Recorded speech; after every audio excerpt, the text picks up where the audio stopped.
Vamos falar sobre a arte de contar histórias de maneira virtual. Nós estamos vivendo períodos desafiadores, nós aprendemos a dar abraços virtuais, aprendemos a fazer reuniões de trabalhos, darmos aulas virtualmente, mandarmos toda a nossa atenção para quem estava distante geograficamente. E um dos desafios que nós enfrentamos também foi o de aprender a contar histórias de maneira virtual. Por mais que seja algo que a gente sabe que no coração de todo contador de histórias é imprescindível aquela presença, aquele calor humano, aquela troca de olhares, aquele momento em que o contador de histórias parece ouvir até a batida do coração do outro quando ele conta alguma parte da história e sente, né, o pulsar e o vibrar dos olhos.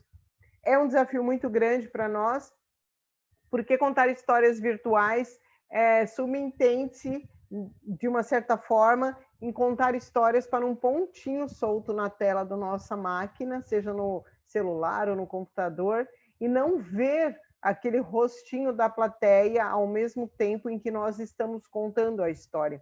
Então, aquele retorno que todo artista precisa ter para poder dar sequência na sua apresentação, ele se torna, né, interrompido por essa falta desse contato presencial. Acontece que nós podemos trabalhar isso de uma maneira muito harmônica, na medida em que nós temos consciência no nosso cérebro de que essa história vai chegar ao seu destino e que aquela criança, aquele idoso, ao acessar essa história, vai sentir o calor como se nós estivéssemos presencialmente. Não da mesma intensidade, mas ele vai chegar. Então, é isso que nos acalenta e nos mantém confiantes nessa jornada de seguir adiante com o nosso propósito, que é o de transformar os ambientes de vulnerabilidade. Nós não podemos esquecer que, mais do que nunca, o papel do contador de histórias vai ser fundamental, porque ele também é um curador. Ele leva, através da sua história, um processo de transformação daquela pessoa que está diante daquela, né, daquela história, seja pelo celular ou presencialmente, e nesse momento o que nós podemos atender é desta forma. Então, nós estamos, né, na sequência dessa atividade e baseado na experiência dos 15 anos do Instituto História Viva, junto com esse trabalho que começou logo no início da pandemia, nós começamos a desenvolver assim um potencial muito grande para atravessar essas barreiras tecnológicas e levarmos também adiante a nossa história. E vai ser muito bom contar com vocês, quem estiver disponível para participar do trabalho de contadores virtuais. Eu recebi até e-mail dos hospitais nessa semana, como é que é? Vocês vão continuar durante as festas? Vai ter recesso? Eu não pretendo colocar recesso, porque eu entendo que os processos de adoecimentos não esperam, as pessoas ficam doentes independentemente das datas, e eles vão ficar mais solitários do que nunca. Principalmente o mês de janeiro é um mês assim de vácuo total na área de atendimento às pessoas em situação de vulnerabilidade. É onde todo mundo recua, né, e onde eles ficam naquele vazio por excesso de atenção em dezembro. Então, todo mês de janeiro era um desafio muito grande para o Instituto História Viva para poder ajudar a cobrir essa lacuna, porque os idosos e crianças atendidos recebiam muitas atenções. Agora, durante a pandemia, muitos projetos não estão atuando, a grande maioria deles.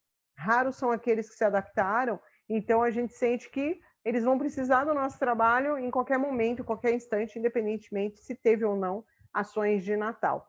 E nós estamos fazendo também no Instituto História Viva uma ação de Natal que se chama Contata de Natal.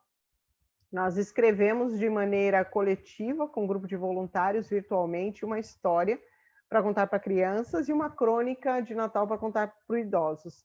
Eu dei o tom das histórias, porque eu já escrevo há muitos anos, embora eu não tenha publicado o livro, eu tenho muitos escritos, e escrevo histórias encantando, né, histórias de vida.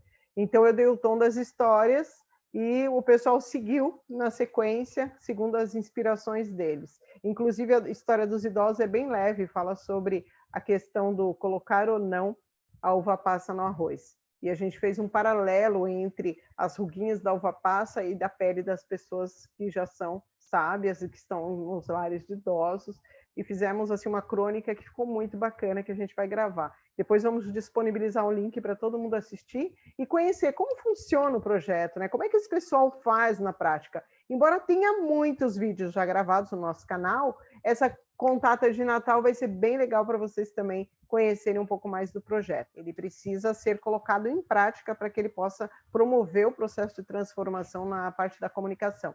Então você vai sentir essa mudança, sim, com certeza. Eu adoro quando chega alguém que fala isso, porque é mais evidente, porque quando as pessoas já se comunicam bem, aí fica assim, né? A gente chove no molhado, a pessoa potencializa, às vezes nem vê a transformação acontecer de uma maneira muito exponencial, quanto acontece quando uma pessoa tem uma dificuldade maior e ela já identificou isso, já nomeou e já, né, abraçou a possibilidade de potencializar isso, mesmo que não seja a sua intenção exclusiva. E é melhor ainda que não seja. Eu não sei quando eu deixei de ser tímida, foi aos poucos, então eu sinto que realmente acontece essa transformação.